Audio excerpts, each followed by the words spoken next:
ভারতের দক্ষিণী রাজ্য কেরালার বিধানসভা নির্বাচনে এক বিশাল রাজনৈতিক পালাবদল আসছে। সোমবার ভোট গণনার শুরু থেকেই ক্ষমতাসীন বামজোট এলডিএফ এর চেয়ে অনেকটা এগিয়ে থেকে জয়ের সুবাস পাচ্ছে কংগ্রেস নেতৃত্বাধীন ইউনাইটেড ডেমোক্রেটিক ফ্রন্ট ইউডিএফ। কেরালার শিক্ষিত ভোটাররা এবার পরিবর্তনের পক্ষে রায় দিয়েছেন বলেই মনে করছেন রাজনৈতিক বিশ্লেষকরা। কেরালা বিধানসভার মোট ১৪০টি আসনের ম্যাজিক ফিগার হল ৭১। এনডিটিভির প্রকাশিত সর্বশেষ তথ্যানুযায়ী ১২৭টি আসনের ফলাফলে ইউডিএফ একাই ৭৫টি আসনে এগিয়ে রয়েছে, যা সরকার গঠনের জন্য প্রয়োজনীয় সংখ্যার চেয়েও বেশি।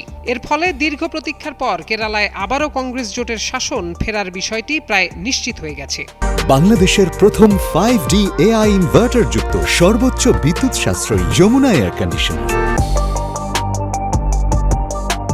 অন্যদিকে পিনারাই বিজয়নের নেতৃত্বাধীন বর্তমান ক্ষমতাসীন এলডিএফ বড় ধরনের বিপর্যয়ের মুখে পড়েছে। গত নির্বাচনে নিরঙ্কুশ আধিপত্য থাকলেও এবার তারা মাত্র ৩৯টি আসনে এগিয়ে থাকতে সক্ষম হয়েছে।